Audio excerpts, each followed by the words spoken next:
और जिसको भी शक्ति बढ़ाना है जीवन में शरीर की, वो योग करे। सूर्य नमस्कार 6 महीना कर लो, जितनी शक्ति चाहते हो उतनी आ जाएगी, उससे ज्यादा आ जाएगी। कुछ खाने की जरूरत नहीं है। रोटी खाया करो सरसों का तेल और नमक लगाकर, और एक बड़ी सी प्याज, यही शुद्ध खाना रखो। कोई बादाम सदाम की कोई जरूरत नहीं। 2 बार से शुरू करना, लेकिन करना 20 बार, और 6 महीने करो। और रोटी नमक तेल और प्याज खाया करो, और तुम देखना 6 महीने के अंदर तुम्हारे अंदर कितनी ताकत आ जाएगी।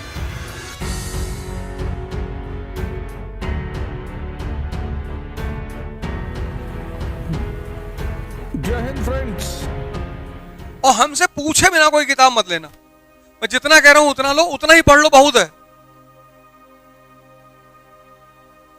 दवा डॉक्टर वाली खरीदो जो डॉक्टर लिख रहा है। यूट्यूब वाली खरीदोगे ना तो हार्ट फेल हो जाएगा।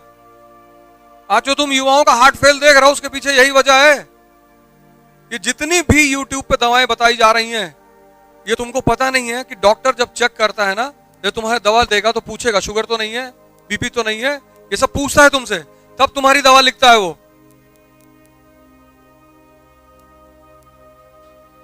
डायग्नोस करता है। अब तुमको बीपी की प्रॉब्लम है और तुमने कोई दवा सुन ली यूट्यूब पे और खा लिया, बीपी बढ़ा दिया, हार्ट फेल, फिनिश, शूट कर गया, खत्म हो गए तुम। कोई भी काम उसके ऑथेंटिक आदमी से करो। और जिसको भी शक्ति बढ़ाना है जीवन में शरीर की, वो योग करे। सूर्य नमस्कार 6 महीना कर लो, जितनी शक्ति चाहते हो उतनी आ जाएगी, उससे ज्यादा आ जाएगी। कुछ खाने की जरूरत नहीं है। रोटी खाया करो सरसों का तेल और नमक लगाकर, और एक बड़ी सी प्याज, यही शुद्ध खाना रखो। कोई बादाम सदाम की कोई जरूरत नहीं। सूर्य नमस्कार करो कम से कम 20 बार। 2 बार से शुरू करना, लेकिन करना 20 बार, और 6 महीने करो। और रोटी नमक तेल और प्याज खाया करो, और तुम देखना 6 महीने के अंदर तुम्हारे अंदर कितनी ताकत आ जाएगी, अगर ताकत बढ़ानी है।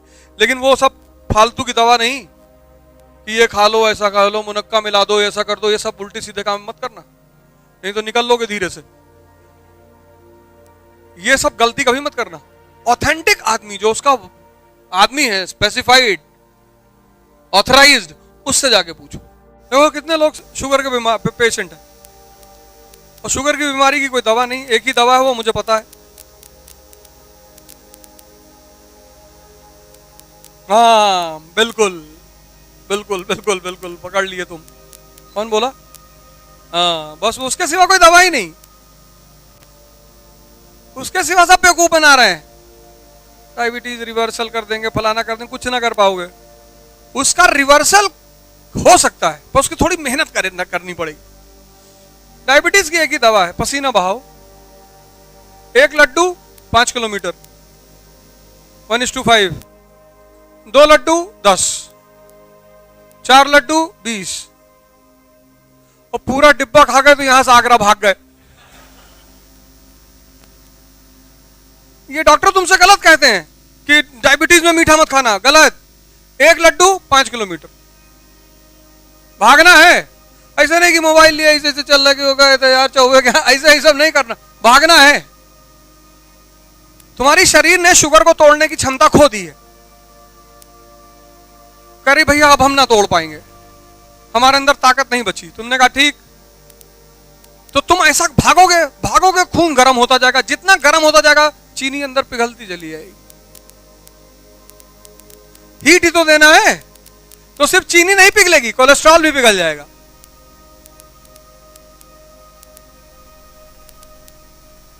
खूब लड्डू खाओ, लेकिन फार्मूला यही है, 1 लड्डू 5 किलोमीटर।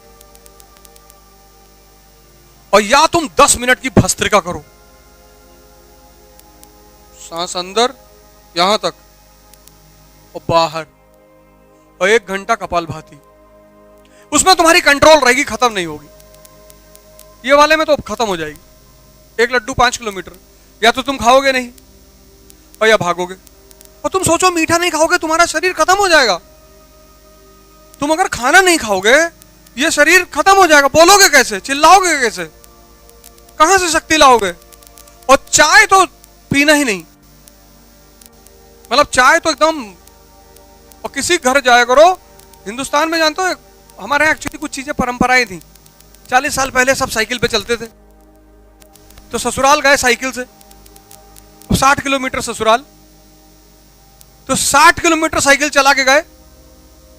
अब वहां मानी सी बात है 20 पूड़ी खाएंगे, इतना चावल खाएंगे, 2 लोटा रायता पी जाएंगे, इतना हलवा खाए, क्योंकि वापस भी तो 60 किलोमीटर आना है, सब हजम।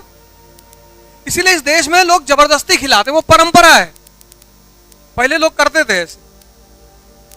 कहां किसके पास मोटरसाइकिल 1960 में थी, 70 में कहां मोटरसाइकिल थी? मोटरसाइकिल तो आई 1991 में, सब साइकिल पे चलते थे। तो तब किसी को शुगर होती नहीं थी, क्योंकि मेहनत होती रहती थी। मैगी कोई खाता नहीं था, मोमो पोमो कोई जानता नहीं था क्या होता है। रोटी में सरसों का तेल लगाए, नमक डाले, एक प्याज उठाए, दबा गए। और रोटी एक ऐसी चीज है जो बासी होते और ताकतवर हो जाती है। आज सुबह की क्लास में मैंने कहा है कि तुम में से जितने लोग खाना बनाते हो, एक ही टाइम खाना बनाया करो। एक टाइम खाना बना लो, एक टाइम की रोटी बना लो, 10-12, जब भूख लगे लगाए, दबा दिए। और रोटी जितनी बासी होती जाएगी उतनी कीमती होती जाएगी। ये रोटी का नियम है, आज गूगल पे डाल के देख लेना, बासी रोटी की कितनी कीमत होती है। कुछ होता है फर्मेंटेशन उसमें, उसका पूरा नेचर चेंज हो जाता है। ताजी रोटी नुकसान करती है डायबिटीज के पेशेंटों को, लेकिन बासी रोटी फायदा करती है।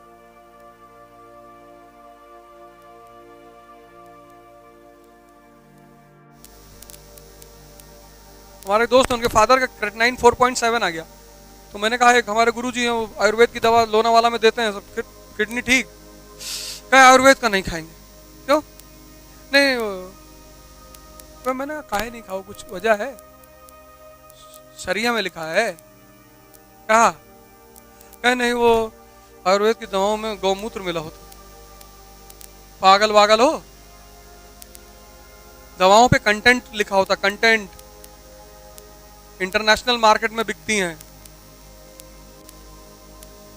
और कंटेंट के अलावा कोई चीज दवा में डाल दोगे, टेस्ट करने में अगर पकड़ गई तो तुम्हारी फैक्ट्री सील होगी और तुम 6 साल के लिए अंदर रहोगे। लेकिन बुद्धि तो यहां है, अंगूठे में, सरकते सरकते सरकते नीचे चली गई। वो दवाएं जो होती उसमें कंटेंट लिखा होता, कंटेंट सब में लिखा नहीं होता। एजुकेशन ओशन से कुछ नहीं होता, ये सब बेकार की बात है। एजुकेशन पे एजुकेशन, वो सब बातें मत किया करो, रटी रटाई वाली एजुकेशन। जीवन क्या बदलेगा? एजुकेशन। कुछ एजुकेशन ओशन कुछ नहीं करता, ये सब कहने की बातें हैं। सबसे ज्यादा पढ़े लिखे लोग हिंदुस्तान में, और सबसे ज्यादा गुटखा लोग हिंदुस्तान में खाते हैं। एजुकेशन से कुछ नहीं होता। बड़ा एक्सट्रीम स्टेटमेंट है ये, नहीं तो आज इस देश में संप्रदायवाद होता। 80% लोग पढ़े लिखे हैं। अगर एजुकेशन सब व्यवस्था बदलता तो जिस तरह का संप्रदायवाद आज इस देश में है, जातिवाद इस देश में है, ये होता?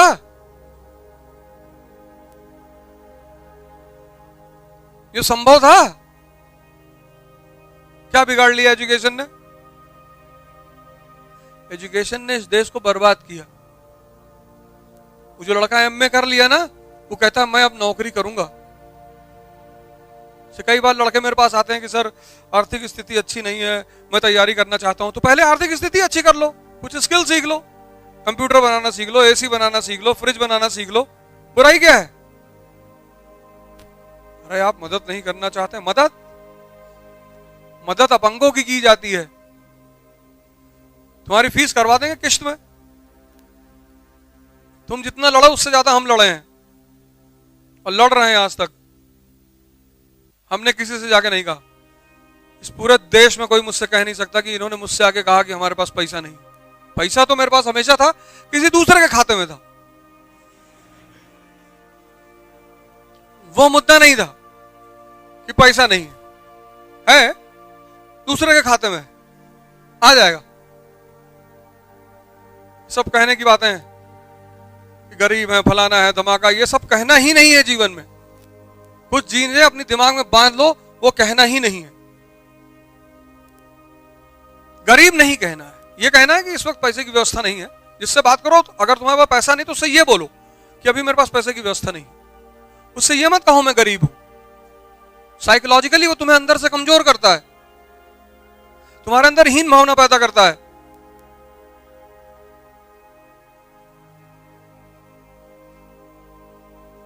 मुकेश अंबानी है और हम हैं तो हम उनके सामने गरीब हैं। वो जाए कहीं यूनिवर्सिटी में पढ़ाने के लिए, कोई नहीं आएगा।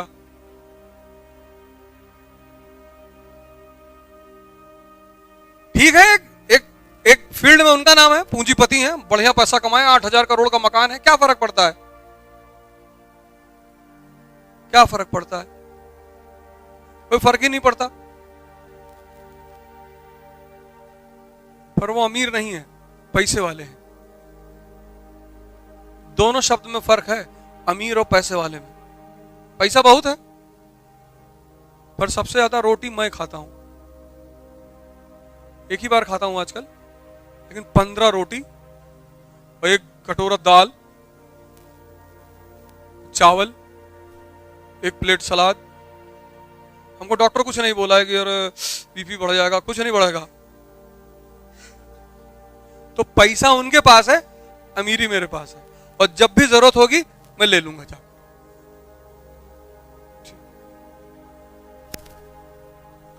तुम्हारे जीवन में कुछ बिगड़ा थोड़ी, तुम्हारे जीवन में कॉन्सेप्ट्स बिगड़ गए और उन कॉन्सेप्टों ने तुम्हारे पास हीन भावना। सुबह जो लोग क्लास लेने आए थे उसमें फिर 5-6 लोग आए, फोटो खिंचवा ले।